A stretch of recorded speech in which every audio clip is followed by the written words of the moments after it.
कल्याण डोंबिवली महानगरपालिकेच्या गेल्या 7 वर्षानंतर पहिल्यांदाच आज महापालिकेचा अर्थसंकल्प मंजूर करण्यात आला आहे।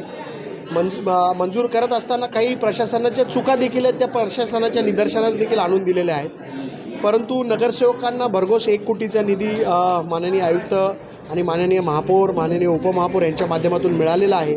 आणि आपण बघितलं असेल तर प्रशासनाच्या काही त्रुटी देखील आहेत, ते देखील प्रशासनाच्या समोर निदर्शनास आणून दिलेले आहेत। आणि जे अनधिकृत बांधकाम निष्कासन करण्यासाठी जो अधिकचा 13 कोटी खर्च आपण अनधिकृत बांधकामं तोडण्यासाठी केला आहे, या खर्चाला कुठेतरी आवर घालावी आणि ज्यांनी अनधिकृत बांधकामं केले तो खर्च त्यांच्याचकडनं वसूल करावा अशी मागणी देखील आम्ही केलेली आहे। आणि जो बघा उत्पन्न तर वाढवायचं असतं, पण खर्च पण कमी करायचा असतो, तर असे जे वायफळ खर्च आहेत ते कमी करण्यासाठी आम्ही प्रयत्न करतो। पाण्याच्या मुद्द्यावर आपण WTP जे आहेत ते प्लस कल्याण डोंबिवली महानगरपालिकेला जी लोकसंख्या वाढते त्याच्यासाठी पाणी पुरवठ्याची योजना ही करण्यासाठी मी आयुक्तांना देखील विनंती केली आहे, प्रशासनाला केली आणि ते होईल अशी अपेक्षा आम्हाला आहे। नगरसेवकांना 1 कोटी रुपयाचा निधी देण्याबाबत काही उपसूचना आलं होतं, त्याला देखील आपण विचार करायला सांगितलं। नेमकं काय असतं आणि आपण 20 तारखेला प्रशासनाच्या वतीने महासभेला बजेट सादर केला होता।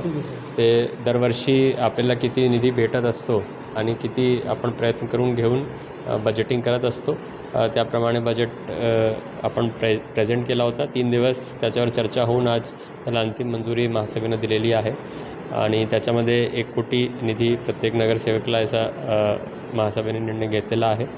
तर त्याकरिता मग कुठून आपल्याला जास्त उत्पन्नामध्ये वाढ करता येईल त्याच्यावरही प्रशासन आता काम करेल। त्याचबरोबर शेवटी कॅश फ्लो किती राहील आणि ॲक्च्युअल किती राहील त्याप्रमाणे पुढची कारवाई पुढच्या वर्षी केली जाईल। 600 कोटींची तफावत आहे, त्याबद्दल तुम्ही बोलला होता की उत्पन्न वाढीसाठी आपण विविध मार्गाने काही उपाययोजना करणार आहोत।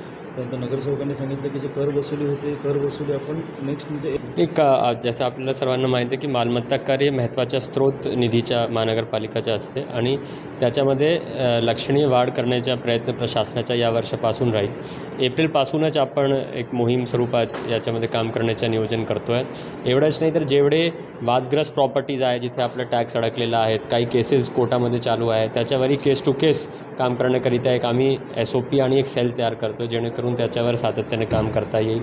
एवढंच नाही तर जे नवीन सोर्सेस आहे, जसे काही अनअसेस्ड प्रॉपर्टीज आहे किंवा काही असं क्षेत्र आहे जिथे नवीन आपले भूखंड किंवा डेव्हलपमेंट झालं आहे, ते प्रॉपर्टीचं टॅक्स लागलेलं नाही आहे, तर त्याला टॅक्स करण्याचंही काम आता एप्रिलपासूनच मोहीम स्वरूपात आम्ही घेणार आहोत, जेणेकरून बेसही आपला वाढेल आणि मालमत्ता करमध्ये वसुलीमध्ये लक्षणीय वाढी दिसेल आपल्याला।